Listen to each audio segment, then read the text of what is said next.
Fiduċja li ninvestu biex ikollna pajjiż isbaħ u li jilħaq mal-ispirazzjonijiet ta' kull wieħed u waħda minnha. Dan kien il-messaġġ li għadda l-Prim Ministru mexxej Laburista Roberta Bela waqt li kien qed jindirizza attività politika fiċ-Ċentru Laburista tal-Imsida kif kien qed jiġi intervistat mill-kap tal-aħbarijiet ta' Wan Sandro Mangione. Fl-interventi tiegħu il-mexxej Laburista kien qed jindirizza mistoqsijiet dwar is-suq tax-xogħol f'pajjiżna, partikolarment dak li jorqod iż-żgħażagħ u l-isfidi fir-riżors uman xprunati mit-tkabbir ekonomiku ta' pajjiżna. Fl-Imsida il-Prim Ministru sostna l-importanza li Gvern Laburista jagħti lill-apprentistat kif dan joħloq ħaddiema ta' aktar valur fis-suq tax-xogħol b'esperjenza fil-qasam li jkunu qegħdin jistudjaw fih.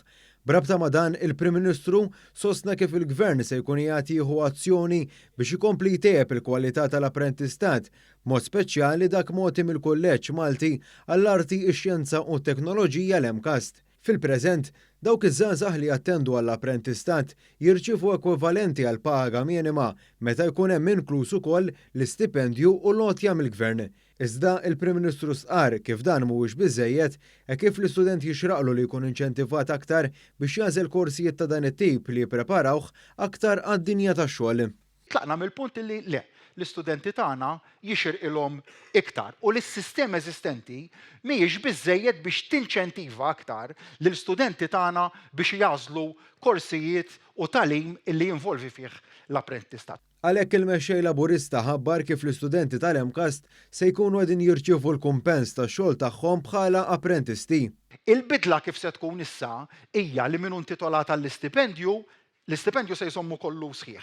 Min intitolat għall-grant flimkien mal-istipendju, dak l-ammont se jibqa' sħiħ u jiġi riċevut minn kull student. Imma mbagħad għal kull sija ta' apprentistat li inti taħdem se tkun qed titħallas fl-ammont sħiħ li huwa ekwivalenti għal paga minima nazzjonali.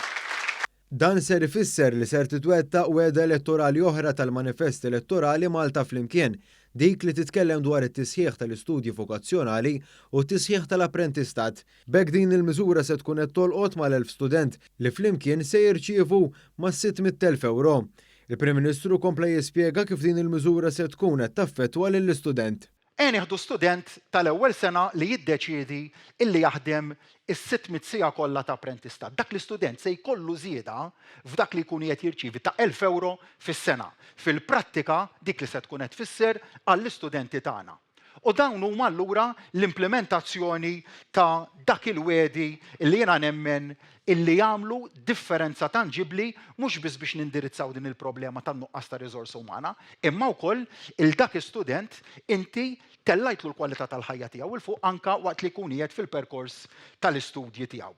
Bela appella wkoll l-industrija biex tkompli ttejjeb l-apprentistat ukoll flimkien mal-għajnuna li qed jagħti l-Gvern. Il-Prim Ministru temm l-intervista tiegħu billi stqar kif il-fiduċja fiż-żgħażagħ u fil-poplu tiegħu hija importanti għall-Gvern Laburista. Hekk jixraq il-pajjiż modern pajjiż illi jilħaq l-aspettattivi ta' dawk kollha illi jgħixu ġo fih pajjiż isbaħ, pajjiż b'saħħtu, pajjiż illi joffri kwalità ta' ħajja aħjar lil kull min jgħix ġewwa fih. Grazzi.